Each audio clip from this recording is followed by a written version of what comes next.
The Fall of the House of Usher,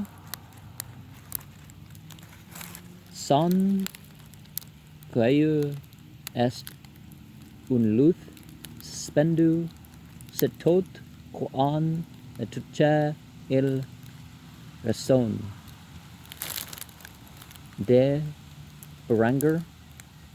Don't know what that means, but during the whole of a dull, dark, and soundless day in the autumn of the year, when the clouds hung oppressively low in the heavens, I had been passing alone on horseback through a singularly dreary tract of country, and at length found myself, as the shades of the evening drew on, within view of the melancholy house of Usher.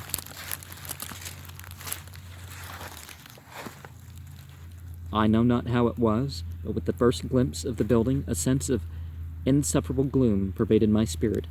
I say insufferable, for the feeling was unrelieved by any that half-pleasurable, because poetic sentiment with which the mind usually receives even the sternest natural images of the desolate or terrible. I looked upon the scene before me, upon the mere house and the simple landscape features of the domain, upon the bleak walls,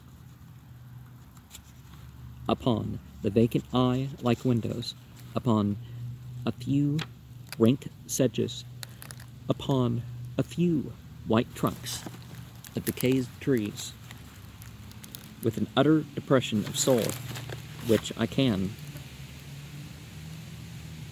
compare to no earthly sensation more properly than to the after-dream of the reveler upon opium, the bitter lapse into everyday life, the hideous dropping off of the veil. There was an iciness, a sinking, a sickening of the heart, an unredeemed dreariness of thought, which no goading of the imagination could torture into aught of the sublime. What was it, I paused to think, what was it that so unnerved me in the contemplation of the house of Usher? It was a mystery all insoluble.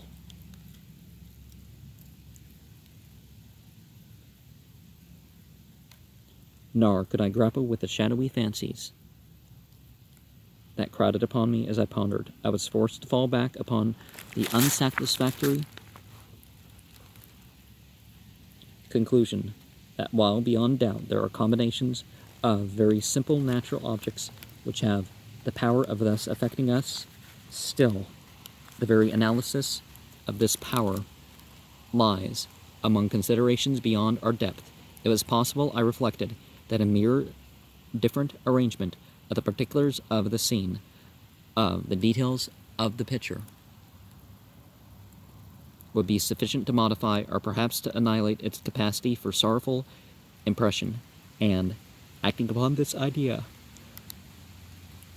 I reined my horse to the precipitous brink of a black and lurid tarn that lay in unruffled luster by the dwelling, and gazed down, but with a shudder even more thrilling than before, upon the remodeled and inverted images of the gray sedge and the ghastly tree stems and the vacant and eye-like windows. Nevertheless, in this mansion of gloom, I now proposed to myself a sojourn of some weeks. Its proprietor,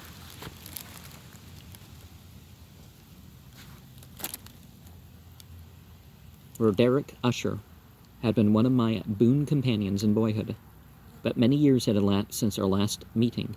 A letter, however, had lately reached me in a distant part of the country, a letter from him which, in its wildly importunate nature, had admitted of no other than a personal reply. The manuscript gave evidence of a nervous agitation. The writer spoke of acute bodily illness, of a mental disorder which oppressed him, and of an earnest desire to see me as his best, and indeed his only personal friend, with the view of attempting, by cheerfulness of my society, some alleviation in his of his malady. It was the manner in which all this and much more was said. It was the apparent heart that went with his requests, which allowed me no room for hesitation, and I accordingly obeyed forthwith what I still considered a very singular summons.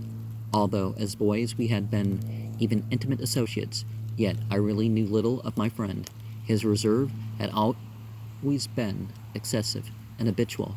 I was aware, however, that his very ancient family had been noted, time out of mind, for a peculiar sensibility of temperament, displaying in itself through long ages and many works of exalted art, and manifested of late in repeated deeds of munificent yet unobtrusive charity, as well as in a passionate devotion to the intricacies, perhaps even more than to the orthodox and easily recognizable beauties of musical science.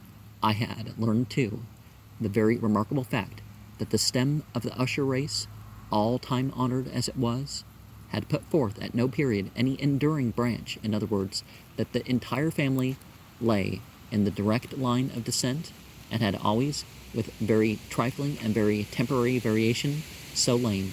It was this deficiency I considered, while running over in thought the perfect keeping of the character of the premises with the accredited character of the people, and while speculating upon the possible influence which the one in the long lapse of centuries might have exercised upon the other, it was this deficiency, perhaps, of collateral issue, and the consequent undeviating transmission from sire to son of the patrimony with the name, which had at length so identified the two as to merge the original title of the estate in the quaint and equivocal appellation of the House of Usher, an appellation which seemed to include in the minds of the peasantry who used it both the family and the family mansion.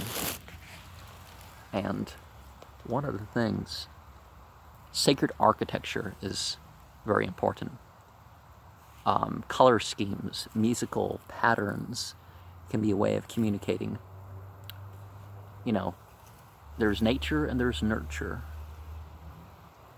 Some of that's your family line, some of that's your surroundings.